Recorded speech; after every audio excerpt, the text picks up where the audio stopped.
Non, je veux marier la fille là. Mais comme ses parents sont riches, comme ses parents sont aisés, ils veulent pas. Mais pourquoi ils vont vouloir de toi? Que les riches se marient entre eux et puis les pauvres souffrent entre eux. Mais pourquoi les riches vont pas se marier entre eux? Quand on regarde ce genre de comportement là. Laetitia, je l'ai rencontrée un soir où je rentrais à la maison. J'avais fini mes études et j'étais en quête d'emploi. Voilà, donc les matins, je sors souvent chercher des emplois dans quelques bureaux et je rentre à la maison. Et quand je l'ai rencontrée tout de suite, on a échangé nos numéros. Il faut dire qu'à cette période, je n'étais pas chrétien. Voilà, j'étais pas chrétien. Donc, on se voyait régulièrement. 2 mois plus tard, je pense, elle m'a présenté à sa mère. Et par la grâce de Dieu, je vais dire, elle m'a tout de suite adopté comme son fils. Voilà, elle m'a tout de suite adopté comme son fils. Elle m'a même introduit au sein de leur famille. Quand je dis introduit au sein de leur famille, c'est elle avait tellement confiance en moi. Elle me connaissait à peine quelques mois déjà. Parce qu'il faut dire que quand même mon père et ma mère nous ont donné une éducation assez, je vais dire, une très bonne éducation. Voilà, on est poli, on est respectueux et je pense que la mère de Laetitia avait décelé tout cela en moi. Voilà, donc elle m'envoyait faire les courses pour ces entreprises, c'est-à-dire prendre de l'argent que je devais déposer à la banque ou souvent prendre des chèques, aller déposer ou aller retirer de l'argent. La mère de Laetitia, la mère de Laetitia. Elle faisait quoi dans la vie? La mère de Laetitia a hérité des entreprises de son mari qui est décédé malheureusement. Voilà. Et comme elle est un peu âgée, voilà, elle n'a pas eu de fils. Donc, elle me prenait comme son fils. Donc, elle m'envoyait faire ses courses pour elle. Voilà. Et comme on dit toujours, la Bible dit que les mauvaises compagnies, voilà, les mauvaises compagnies mènent à la perdition. Les mauvaises compagnies corrompent les bonnes mœurs. Voilà, on va dire ça comme ça. Merci frère Roland. Et moi, j'étais un garçon calme, un garçon réservé qui avait pour seul ami, on va dire ma petite amie Laetitia. J'ai commencé par avoir d'autres amis dehors. Voilà. À travers le football que j'allais jouer, j'ai rencontré des personnes que je croyais être des amis, en fait. Donc, maintenant, je passais beaucoup plus de temps avec eux. Voilà. On va dire que je menais une double vie. Voilà. Et cette vie-là a fait que j'ai commencé à changer. Changer parce que mes amis avaient de l'argent. Ils avaient des voitures, ils avaient de l'argent et on sortait tout le temps. Voilà, on sortait tout le temps, il faut le dire. Je m'excuse de le dire, mais on sortait tout le temps, on faisait le show, il y avait des femmes et tout ça. Et moi qui ne payais rien, c'était eux qui payaient toujours pour moi. Souvent, je leur demandais, mais comment vous faites pour avoir de l'argent, tout ça, ils me disent, ah, toi, contente-toi de profiter de ce qu'on peut payer, en fait. Donc, vos amis ont changé votre train de vie, en fait? Oui, on va dire ça comme ça. Donc, on était tout le temps dans le show, je rentrais, et quand maman avait besoin de moi, ma mère, j'étais quand même là pour faire les courses. Et comme on dit, la petite vient en mangeant, j'ai commencé par vouloir faire comme mes amis, en fait. Donc, je voulais moi aussi payer comme eux. Un jour, je suis allé comme d'habitude voir mes amis. Je leur ai demandé, mais vous avez des voitures, on sort tout le temps. Et moi, je n'ai pas de voiture. Je vais faire comme vous. Et vous ne voulez pas me dire comment vous faites pour gagner de l'argent. Et il y en a un qui m'a dit, mais c'est facile. Que on ne voulait pas te dire parce qu'on pensait que toi, tu ne pouvais pas faire comme nous. Que même en étant à la maison, on peut gagner de l'argent. J'ai dit, comment on peut gagner de l'argent? Il m'a dit, avec un ordinateur, si tu as le numéro de compte ou le code d'une personne, ben, tu peux retirer de l'argent, tu peux avoir de l'argent. Donc, je suis rentré à la maison. Et je ne sais pas, emporté par le diable, je vais dire, parce que, comme je dis, je n'étais pas chrétien. Donc, j'ai fait exactement comme eux. J'ai vidé le compte de ma belle-mère. Comment est-ce que vous arriviez à le faire? Parce que vous dites qu'il vous a à peine dit que si vous aviez un ordinateur, un numéro de code ou un compte bancaire, vous pouvez le faire. Mais ce n'est pas de la magie. Tout le monde a ça, mais on n'arrive pas à le faire. Ils m'ont appris à le faire, en fait. Ils m'ont appris à le faire parce que j'ai insisté. Je voulais absolument pouvoir faire comme eux. Et ils m'ont appris à le faire. Et ça vous a pris combien de temps pour maîtriser ça? En peine en une journée. En une journée, ils ont fait des retraits devant moi. Quand je suis rentré, j'ai fait la même chose. Et j'ai retiré l'argent de ma belle-mère. Vous avez commencé à retirer petit à petit ou vous l'avez fait? Non. Je l'ai fait un coup. je l'ai fait un coup. On déplace l'argent sur un compte et on pouvait le retirer tranquillement. Et c'est ce que j'ai fait. Et quand j'ai retiré l'argent, je ne pouvais pas dire à Laetitia que j'avais pris l'argent. Et un soir, j'étais là. Alors, quand vous étiez en train de le faire, est-ce que vous n'aviez pas de remords? À cet instant, non. Comme j'ai dit, j'étais comme pris par l'envie de vouloir faire comme mes amis, en fait. Je voulais être comme eux. Je voulais avoir une voiture comme eux. Je voulais pouvoir m'acheter des choses comme eux. Donc, le peu d'argent que vous aviez ne vous suffisait plus? Non. On va dire que j'étais envieux. Voilà, c'est ça. C'est le vrai mot. À cet instant, j'étais envieux. J'ai été envieux à cet instant. Et quand j'ai pris l'argent, je crois 2 jours plus tard, Laetitia m'a appelé. Elle m'a dit que sa mère venait de piquer une crise. Je lui ai dit d'accord, je viens. Et malgré que j'avais de l'argent sur moi et que je savais qu'elle n'en avait pas, arrivé à l'hôpital pour faire les courses et tout ça, j'ai dit que je n'avais pas d'argent. Que je ne savais pas où pouvoir trouver de l'argent pour pouvoir assurer les charges et tout. Laetitia s'est débrouillée. Elle a contacté quelques personnes et ils ont réglé les factures. Donc, 2 mois plus tard, je suis venu lui annoncer que j'avais trouvé un emploi. Parce que je ne pouvais pas dépenser cet argent. Donc, je suis venu lui annoncer. Elle savait que vous n'aviez pas d'activité. Voilà. Du coup, si tout de suite vous commencez à faire des dépenses, elle allait soupçonner. Oui. Mais quand vous n'étiez pas avec elle, est-ce que vous ne faisiez pas de dépenses? Puisque cet argent, vous l'avez pris dans l'optique de pouvoir vivre cette vie-là. Si, je menais toujours ma vie secrète. Et la chose, c'est que ce qui va changer, c'est que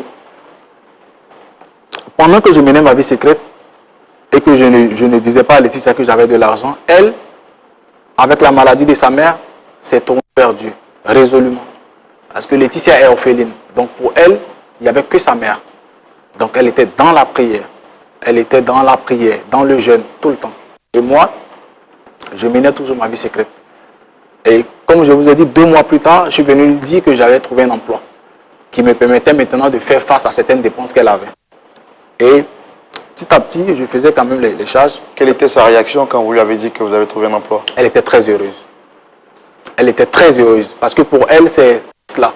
On part à l'école, on a des diplômes, on a un emploi et ça peut nous permettre de nous marier. C'était donc une consolation pour elle? Oui, on va dire ça. C'était une consolation pour elle, direct. Et quand j'ai fait cela, je continuais quand même à mentir. Et Laetitia était toujours dans la prière. Un jour, elle a dit que je devais l'accompagner à l'église. Je vais partir avec elle à l'église comme elle part tout le temps. Je ne sais pas. Mais je me dis que c'était l'appel de Dieu en fait. Et je lui ai dit oui, pourquoi pas. C'est comme ça que je pars à l'église avec elle. Et depuis là, on continue de partir et on prie. Et j'ai donné ma vie à Dieu, je me suis même fait baptiser, tout ça.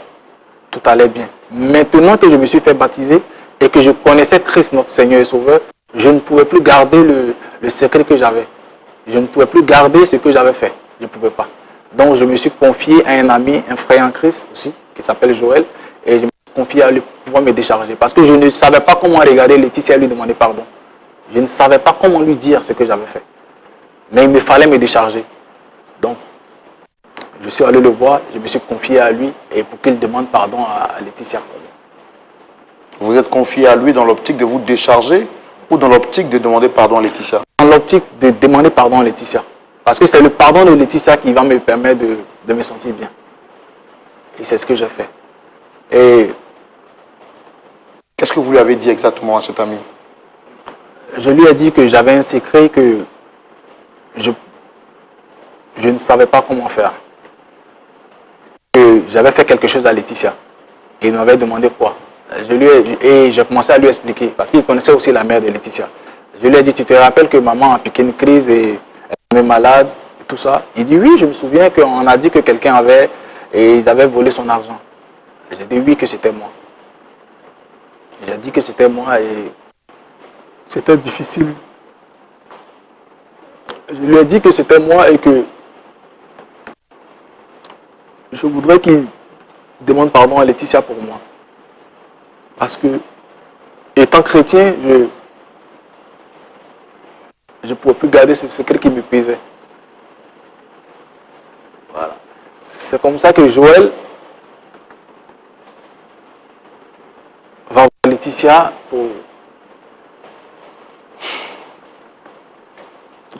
pour lui demander pardon pour vous, c'est ça? Ouais. Pour lui demander pardon. Depuis lors,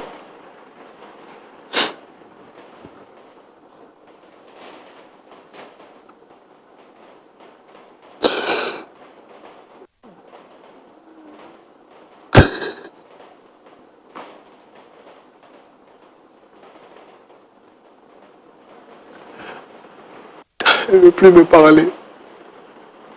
Elle a annulé notre mariage et Vous étiez sur le point de vous marier?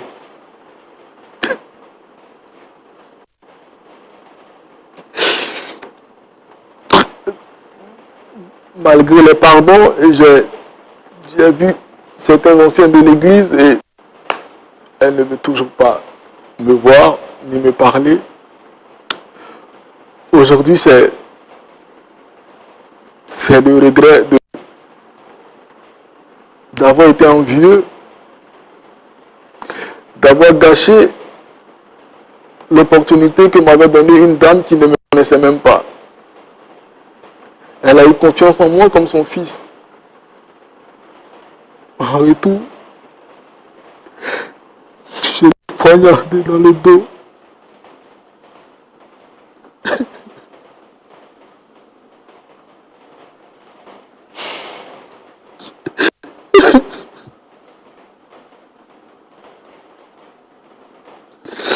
Seigneur.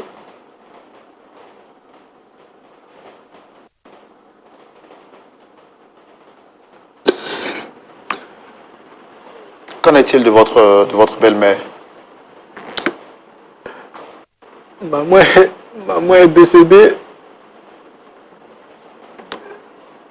6 mois après que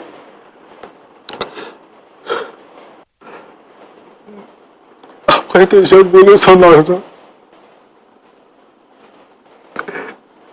Elle qui était si forte a commencé par tomber malade, tomber malade, tomber malade. Malheureusement,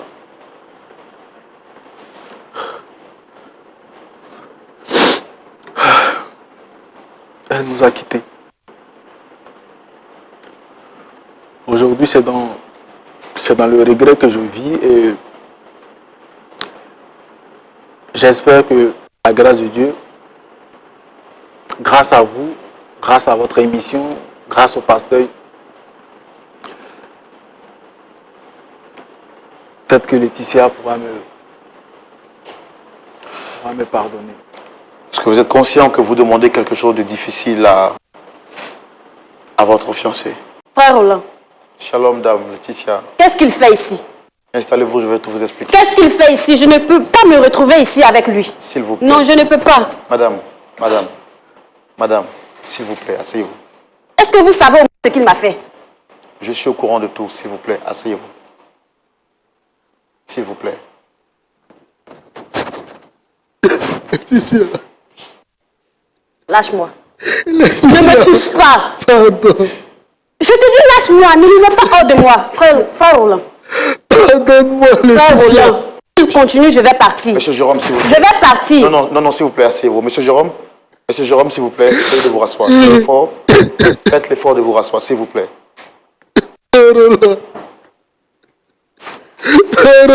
Oui, je comprends votre peine, d'accord? Je comprends ce que vous vivez. Soyez calme.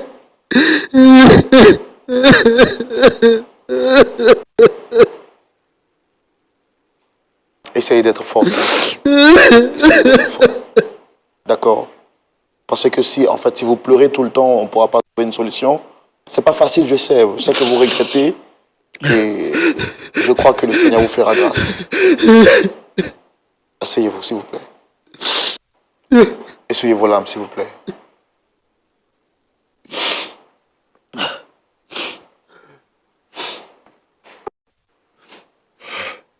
Ça peut aller. Vous souhaitez avoir un peu d'eau? Non, ça va.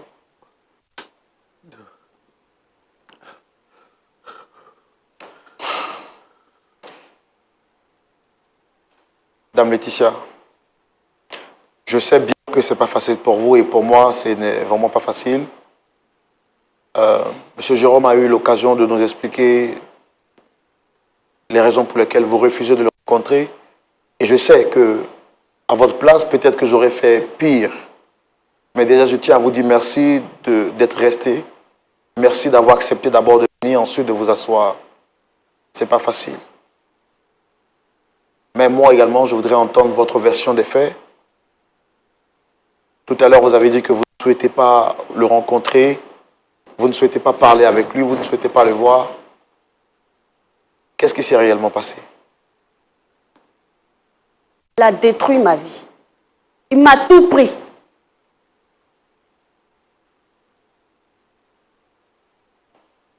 Comment vous avez rencontré ce monsieur ici en question?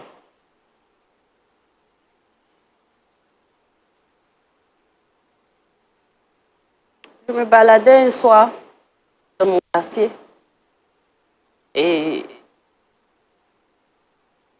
j'ai fait la rencontre de Jérôme. C'était l'homme parfait. Toutes les femmes auraient rêvé d'avoir un homme comme lui. Il était attentionné. Il était à mes petits soins. Un homme bon. Tout de suite, je l'ai aimé et le feeling est passé. Quelque temps après, j'ai décidé de le présenter à ma mère.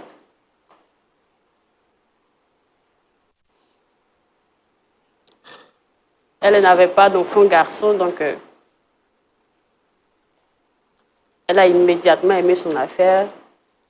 Elle l'a pris comme son fils. Tout était parfait. Jérôme était bien éduqué. Il respectait ma mère. Moi, j'étais heureuse de voir ma mère heureuse. Et j'étais contente parce que, à un moment donné de ma vie, je n'avais plus confiance aux hommes. Mais Jérôme m'a donné cette confiance-là. Il m'a montré que c'était quelqu'un de bien. Donc, j'avais placé toute ma confiance en lui. Ma mère également. Donc, elle lui confiait tout. Jérôme gérait les entreprises de ma maman. Il faisait les transactions bancaires. Il avait les codes. Il avait tout. Il n'y avait pas de secret entre nous. Et ça vous gêne que votre mère ait confiance en lui jusqu'à ce point? Oui. En fait, moi, je n'y trouvais pas d'inconvénient parce que, déjà, mon bonheur pour ma mère est quelque chose d'important. Je suis sa fille unique. Donc, envoyer quelqu'un déjà à la maison, chose que je ne fais pas très souvent, l'a beaucoup émue et elle était contente. En plus de ça, Jérôme était tellement bien qu'elle a compris que c'est peut-être son fils qu'elle n'a pas eu, ou bien le fils qu'elle n'a pas eu est venu comme un gendre. Et tout se passait bien jusqu'à ce que ce jour arrive. Un soir, j'étais assise au salon. Essayez de parler plus fort, s'il vous plaît. Je disais qu'un soir, j'étais assise au salon. Lorsque j'ai entendu ma mère crier, j'ai rapidement couru. Je suis allée dans la chambre et je l'ai vue allongée sur le sol. Je n'avais que Jérôme. Je l'ai appelé, il est venu, nous sommes partis à l'hôpital. C'est après le docteur m'a dit que ma mère a reçu un choc émotionnel. C'est ce qui a fait que sa tension est montée, tellement elle n'a pas pu supporter que sa tension est montée. C'est ce qui a causé cette crise-là.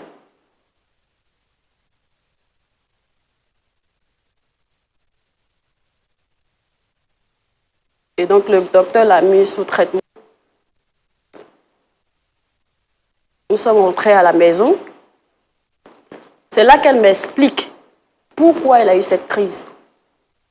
Elle me fait savoir qu'elle a été anarquée. Que son compte a été vidé. Ils lui ont tout pris. Moi, j'étais choquée. Parce que tout était normal. Les cartes bancaires étaient là. Elle n'a jamais fait de transaction. Moi non plus. Personne ne nous a appelés pour dire qu'il y a eu un tel souci, en fait.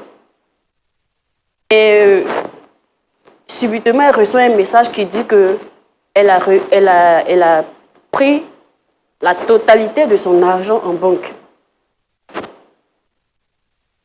Ça m'a choquée. Je suis allée à la police. J'ai moi-même fait des enquêtes personnelles. Rien. Est-ce que vous aviez des soupçons? Ma mère n'a pas d'ennemi. Je ne connais pas d'ennemi de ma mère parce que c'est quelqu'un de bien. Elle œuvre pour le Seigneur. C'est vrai que moi, je ne partais pas à l'église comme ça. Mais quand même, il y a eu beaucoup de témoignages. Et moi-même, je voyais les œuvres qu'elle menait en fait. Donc je ne pensais pas que quelqu'un pouvait lui faire ça. Donc vous n'aviez aucun soupçon parce que pour Non. vous, déjà pour vider un compte, c'est soit elle-même elle est partie peut-être à la banque pour faire un retrait, ou soit quelqu'un avec sa carte, mais vous avez vérifié, toutes les cartes étaient là. Toutes les cartes étaient là. Elle n'a pas fait de virement, moi non plus. Jérôme non plus. Qui pouvait nous faire ça? Avec toutes les enquêtes, malheureusement, on n'a pas pu retrouver les malfaiteurs.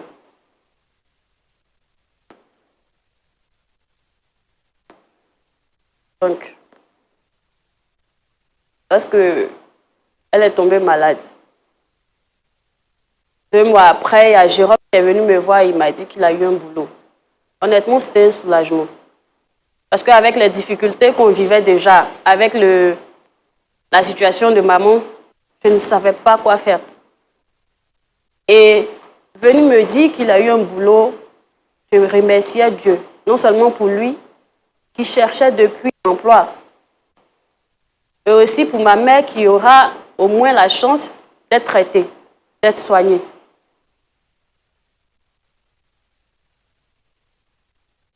J'ai commencé à prier Dieu.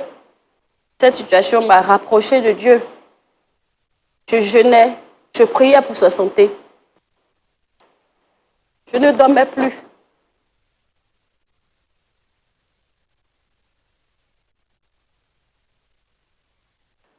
Et malheureusement, ma mère n'a pas pu survivre. Ce choc a été tellement lourd pour elle que elle est décédée.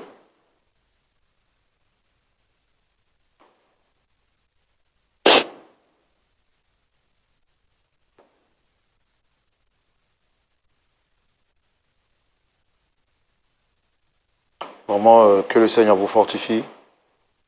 Je sais que ce n'est pas facile, qu'il vous fortifie. C'est grâce au Seigneur que je suis là aujourd'hui. Parce que Équipe technique, est-ce qu'on pourra avoir des sopalets pour aider Dame Laetitia à s'éponger un temps soit peu, s'il vous plaît? merci.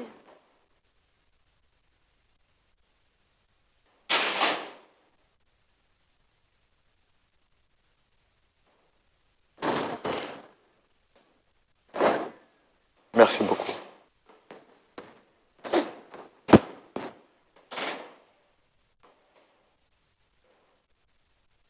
C'est bon? Allez-y. C'est Dieu seul. Il pouvait me consoler dans cette situation. Je me suis tournée vers lui. Je Je suis consacrée entièrement à Dieu parce que c'était mon refuge. J'ai annoncé la bonne nouvelle à mon fiancé Jérôme. Je ne voulais pas recevoir toute seule les bienfaits de Dieu et épargner mon Donc fiancé. cette situation vous a rapproché véritablement du Seigneur. Au moment où vous avez découvert la parole de Dieu et vous avez décidé donc de la partager avec votre fiancé. Exactement. Il était le seul, il était tout pour moi en fait. Et je ne pouvais pas avoir cette parole, je ne pouvais pas bénéficier de cette grâce sans lui faire connaître cela. Mais il ne m'a pas tenu tête en tout cas. Il m'a suivi. Après, il s'est converti, il s'est baptisé. Tout allait bien, on priait ensemble.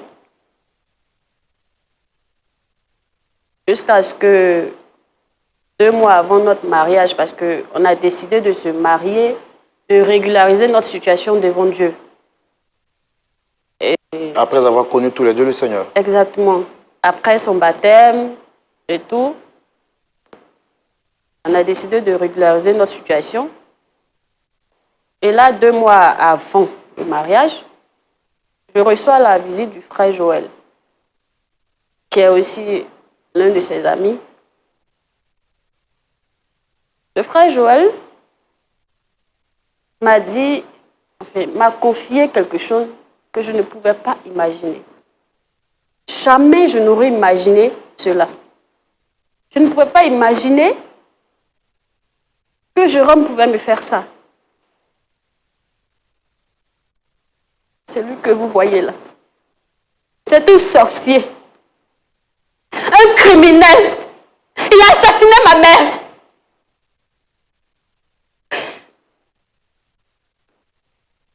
Il m'a pris ma mère. Sachant que je suis orpheline de père, il m'a pris tout ce qui m'était resté. Ma mère. Avec tout ce qu'elle t'a fait. Tout ce qu'on t'a fait.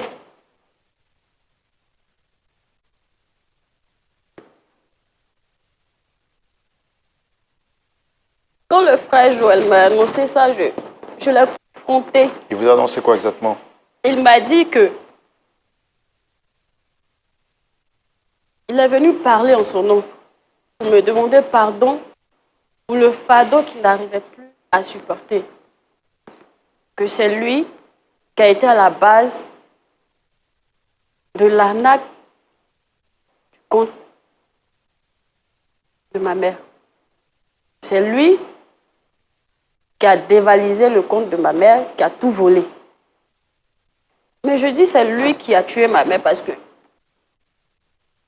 après cette situation, elle ne s'est jamais retrouvée, plus jamais retrouvée. Elle n'avait plus rien, elle avait tout perdu. Déjà qu'on n'avait plus personne.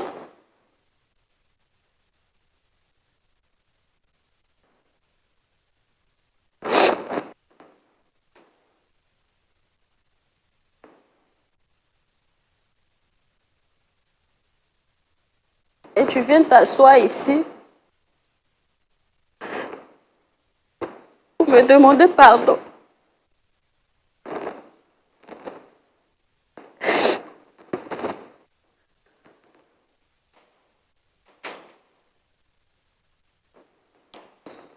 Frère Roland, si vous étiez à ma place, un tel homme, est-ce que vous allez lui pardonner cela? On avait tout pour être heureux.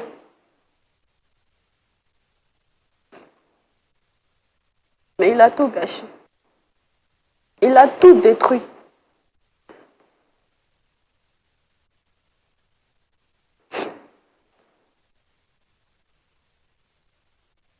Est-ce que vous aimez toujours Jérôme?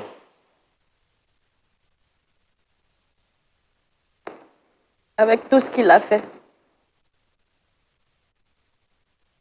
Je ne sais pas.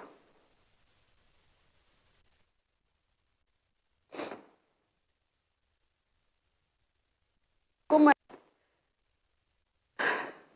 Ça me brûle. S'il vous plaît, je peux avoir un peu d'eau. C'est tellement... J'ai la rage. Je ne peux pas supporter ce qu'il m'a fait. Pourquoi tu m'as fait ça? Non, s'il vous plaît. Pourquoi tu Non, m'as fait ça? Calmez-vous, calmez-vous, calmez-vous. Calmez-vous, s'il vous plaît. Calmez-vous, calmez-vous. C'est pas facile. Je le sais, s'il vous plaît. Vraiment calmez-vous. Que le Seigneur vous fortifie. Que le Seigneur vous fortifie. Équipe technique, s'il vous plaît, aidez-nous à avoir de l'eau pour Dame Laetitia.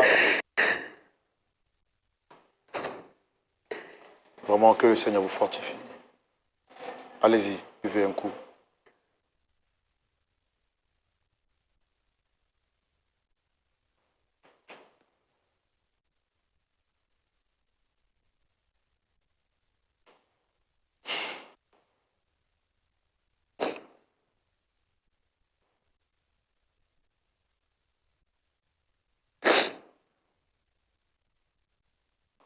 Avant de laisser la parole au pasteur, vous avez quelque chose à dire?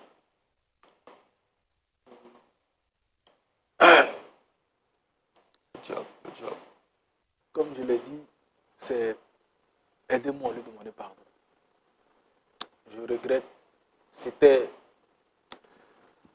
aidez-moi à lui demander pardon. C'est tout ce que je peux dire. Aidez-moi vraiment à lui demander pardon pour tout ce que j'ai pu lui faire.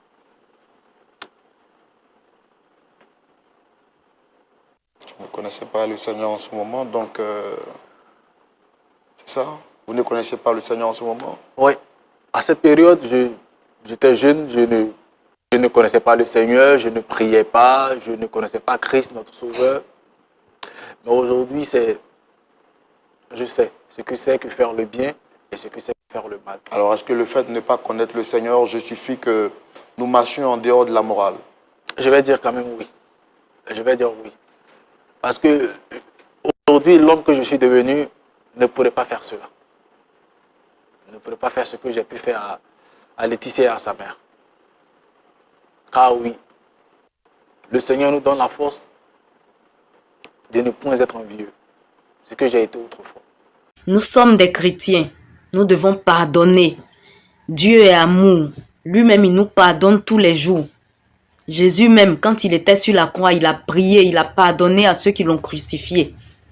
Et ça vient très facilement de la bouche des personnes qui n'ont pas encore vraiment subi des offenses. Mais la partie où on nous dit que l'amour ne fait pas de mal, là, ça là, on ne fait pas très attention à ça. C'est vrai, c'est une réalité. Dieu nous demande de pardonner. D'accord. Nous faisons tous l'effort de pardonner. Mais nous devons faire très attention à nos actes. Nous devons réfléchir. Nous devons toujours écouter cette petite voix qui murmure même, qu'on n'entend presque pas quand on est sur le point de commettre un acte ou de prendre une décision.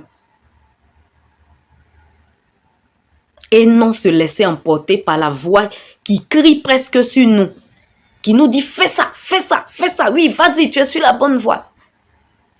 Ne nous laissons pas emporter par cette voix-là. Parce que cette voix-là, c'est la voix de l'ennemi. Mais la voix qu'on n'entend presque pas, cette voix-là, c'est cette voix qui vient de Dieu. Et c'est elle qui est en train de nous donner la bonne décision à prendre.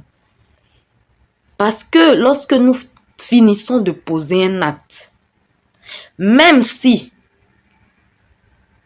que nous soyons chrétiens ou non, même si après nous nous repentons, nous demandons pardon, il y a des conséquences qu'on ne peut plus réparer. C'est pourquoi quelqu'un qu'on envoie à la justice, même s'il regrette, même s'il ne comprend pas ce qui l'a poussé à commettre l'acte, du fait qu'il ait déjà commis l'acte, il va payer le prix. Il va aller en prison là-bas pour réfléchir, pour prendre le temps de regretter cet acte-là.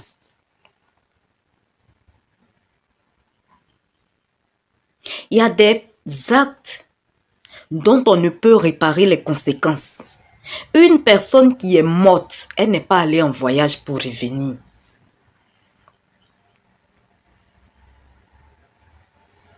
Une personne qui est morte, même si on se répand après, est-ce qu'on peut ramener la personne à la vie? Est-ce que le vide que cette personne a laissé dans la vie de ses proches, est-ce qu'on peut remplir ce vide-là? Nous devons faire très attention à nos actes. Le frère nous dit que c'est parce qu'il n'était pas chrétien qu'il a commis cet acte. Moi, je ne pense pas, parce qu'il y a des personnes qui ne sont même pas chrétiennes qui ne pourraient jamais s'adonner à ce genre de pratique-là. Jamais. Même quand on n'est pas chrétien, il y a la morale quand même qui existe. Et même dans la Bible, c'est écrit que ceux qui n'ont pas connu la parole, là, en tout cas, il y a un passage qui le dit implicitement. Ils seront jugés par rapport à leurs actes. Parce qu'il y a des gens qui n'ont jamais entendu parler de Dieu qui sont morts, qui n'ont jamais entendu parler de Jésus qui sont morts. Ces personnes-là, au jugement dernier, on va les juger comment? Donc, il y a la morale quand même. Et il y a des païens qui ont cette morale-là. Ce ne sont pas tous les païens qui trompent leurs femmes.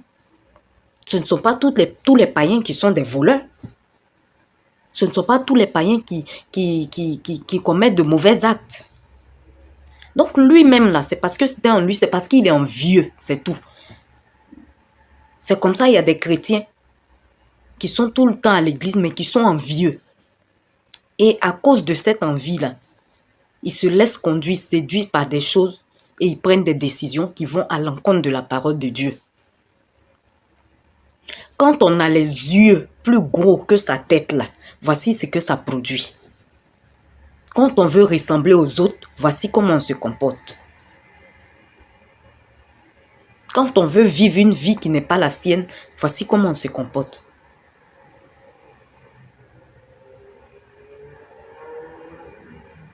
Une fille que tu aimes, comment tu peux réfléchir et tu es en train de vider le compte de ça, tu es en train de vider son héritage. Bon,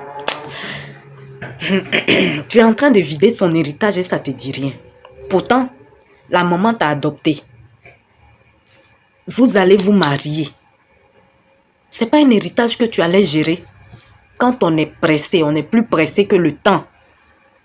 Voici ce à quoi... quand on est plus pressé que le temps, voici ce à quoi on arrive.